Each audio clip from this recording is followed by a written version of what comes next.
नमस्कार साथियों, मैं अनीता श्रीवास्तव आपका हार्दिक अभिनंदन करती हूँ। श्रीमद् वाल्मीकि रामायण में आज का प्रसंग है श्री राम और लक्ष्मण की बातचीत। सीता के कथनानुसार आश्रम से अपने पास आए हुए सुमित्रा कुमार लक्ष्मण से मार्ग में भी रघुकुल नंदन श्री राम ने बड़े दुख से यह बात पूछी। लक्ष्मण, जब मैंने तुम्हारे विश्वास पर ही वन में सीता को छोड़ा था, तब तुम उसे अकेली छोड़कर क्यों चले आए?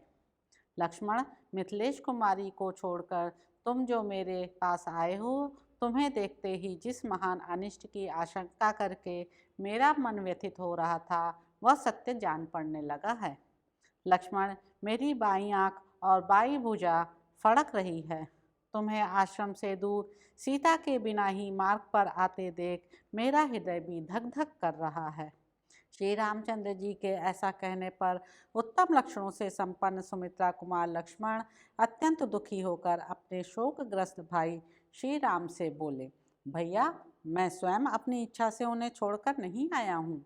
उन्हीं के कठोर वचनों से प्रेरित होकर मुझे आपके पास आना पड़ा है। आपके ही समान स्वर में किसी ने जोर से पुकारा, लक्ष्मण, मुझे बचाओ। यह वाक्य मिथिलेश कुमारी के कानों में भी पड़ा। उस आर्तनाद को सुनकर मैथिली आपके प्रति स्नेह के कारण भय से व्याकुल हो गई और रोती हुई मुझसे तुरंत बोली, जाओ जाओ। जब बारंबार उन्होंने जाओ कहकर मुझे प्रेरित किया, तब उन्हें विश्वास दिलाते हुए मैंने मैथिली से यह बात कही, देवी, मैं ऐसे किसी राक्षस को नहीं देखता जो भगवान श्री राम को भी भय में डाल सके। आप शांत रहें, यह भैया की आवाज़ नहीं है। किसी दूसरे ने इस तरह की पुकार की है। सीते, जो देवताओं की भी रक्षा कर सकते हैं, वे बड़े भाई मुझे बचाओ ऐसा निंदित वचन कैसे कहेंगे? किसी दूसरे ने किसी बुरे उद्देश्य से मेरे भैया के स्वर की नकल करके लक्ष्मण मुझे बचाओ यह बात जोर से कही है। शोभने, उस राक्षस ने ही भय के कारण यह बात मुंह से निकाली है। आपको व्यथित नहीं होना चाहिए। ऐसी व्यथा को नीच श्रेणी की स्त्रियां ही अपने मन में स्थान देती हैं। तुम व्याकुल मत हो, स्वस्थ हो जाओ, चिंता छोड़ो। तीनों लोकों में ना तो कोई ऐसा पुरुष उत्पन्न हुआ है, ना हो रहा है और ना होगा ही, जो युद्ध में श्री रघुनाथ जी को परास्त कर सके।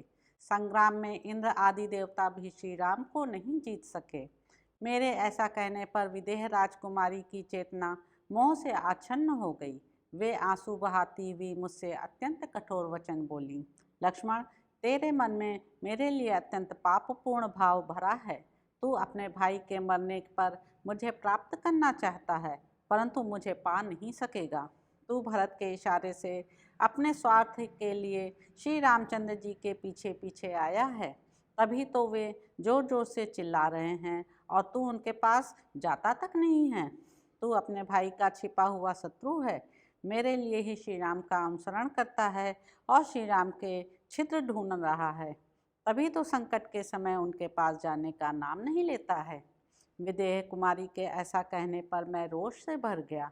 मेरी आंखें लाल हो गईं और क्रोध से मेरे होंठ फड़कने लगे।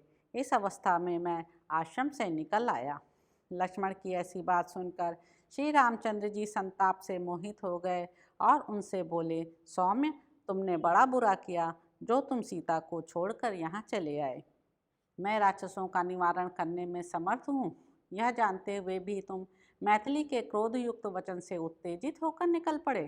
क्रोध में भरी हुई नारी के कठोर वचन को सुनकर जो तुम मिथिलेश कुमारी को छोड़कर यहाँ चले आए हो, इससे मैं तुम्हारे ऊपर संतुष्ट नहीं हूँ। सीता से प्रेरित होकर क्रोध के वशीभूत तुमने मेरे आदेश का पालन नहीं किया। यह सर्वथा तुम्हारा अन्याय है। जिसने मृग रूप धारण करके मुझे आश्रम से दूर हटा दिया, वह राक्षस मेरे बाणों से घायल होकर सदा के लिए सो रहा है। धनुष खींचकर उस बाण का संधान करके मैंने लीलापूर्वक चलाए हुए बाण से ज्यों ही उस मृग को मारा, त्यों ही वह मृग के शरीर का परित्याग करके बाहों में बाजूबंद धारण करने वाला राक्षस बन गया। उसके स्वर में बड़ी व्याकुलता आ गई थी। बाण से आहत होने पर ही उसने आर्तवाणी में मेरे स्वर की नकल करके बहुत दूर तक सुनाई देने वाला वह अत्यंत दारुण वचन कहा था, जिससे तुम मिथिलेश कुमारी सीता को छोड़कर यहाँ चले आए हो। तो इस प्रकार साथियों अरण्य कांड में निहित 59वां सर्ग यहाँ पर समाप्त होता है। कल के अंक में आप जानेंगे कि श्री राम का विलाप करते हुए वृक्षों और पशुओं से सीता का पता पूछना, भ्रांत होकर रोना और बारंबार उनकी खोज करना। अब आपसे अगले अंक में मुलाकात होगी। मेरे YouTube चैनल संवाद विद अनीता को लाइक करें, शेयर करें, सब्सक्राइब करें। धन्यवाद साथियों।